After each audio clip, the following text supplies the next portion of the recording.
I like objects with story. Things with a personal touch. Things that have been cared for. And things that have been forgotten. This monitor is one of such things. There are many like it.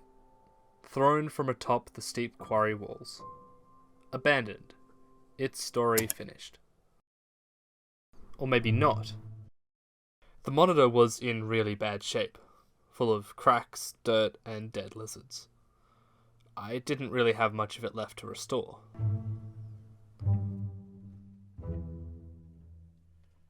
I got to work removing decades of dirt from its frame, dusting and scrubbing every nook and cranny.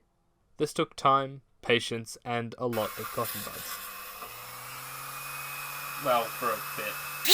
The screws were too far gone to twist out, so I used my soldering iron and a Dremel to ask a little nicer. After much work, I was left with an improved but not perfect result, which you will see is a theme for this project going forward. Moving on, I scrubbed the broiled lizards out of the monitor funnel, which was a little sad to see. After giving them a proper burial, I finished cleaning the majority of the dirt from inside and out. There was still a little inside, but this was about to become a lot easier to access. The parts were clean, but before I could start printing new components, I needed to take a big step that would decide the direction of the project. I wanted to cut the glass tube in half. Failing this process, I don't know if I would have bothered moving forward, as this thick glass front element is very important to the design. So I took my time setting up a water-cooled mount for my Dremel, into which I installed a diamond-coated cutting disc. I glued the glass to a piece of wood so that it may sit flat during cutting. Just a disclaimer, I feel like it's worth mentioning, don't do this inside, and don't do this without a respirator. CRT glass has a lot of lead in it, and glass dust with lead, probably something you shouldn't be inhaling. Not that glass dust on its own is something you should be inhaling. I'm doing this outside and with a respirator on, so just keep that in mind if you want to try this at home. Then I turn on the water and begin. I must say, shout out to Dremel here. I was expecting this to be a very timely and unpleasant process, but it was actually effortless. I didn't need to apply any pressure. The blade cut through the glass as if it were, well, not quite butter, but maybe wood or a hard cheese. In short time, I was through all around, and was left with a clean cut that meant I could keep on with the project.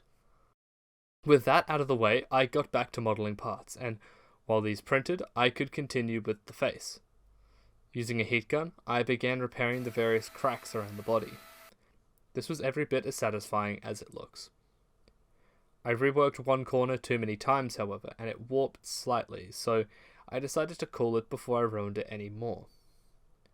With the shell in its final form, I could then use paper to take an imprint of the missing elements, and then transfer these to a piece of PVC. I cut these with a coping saw, purposely undersized. I then created a barrier with tape and used epoxy to hold the forms in place. With this dried, I sanded the new pieces flat. Not perfect, but for my first attempt, I'm not displeased with this. Up until now, I'd been umming and ahhing if I wanted to cut this back standoff, but concluded that I would. I first peel the sticker off to reuse, then using tape and a marker, make a line for the Dremel to follow. I cut above this line, then used the coping saw again for the areas I couldn't reach with the Dremel. I filed down the cut, and now the front face is ready for painting. Speaking of painting, the printed parts likewise needed a coat of paint. I started with a coat of ivory white, which is allegedly the original colour of the monitor. I then do a very light spray of dark grey for texture, then another of white. Setting these aside, I tape up the main face and give it a single coat of ivory white paint. I didn't actually mind the surface dirt, but I did want to try hide the areas that I'd repaired with epoxy. With all of this done, I could finally get to assembly.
And so its story continues.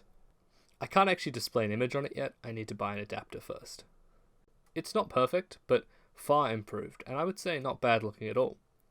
It has the look I wanted and fits nicely next to the machine. I have done a lot on the CNC rebuilding video, but it's still quite a way off, so don't expect to see that anytime soon. You can probably tell the painting and finishing stage of an object is not my strong suit, but I do hope to improve.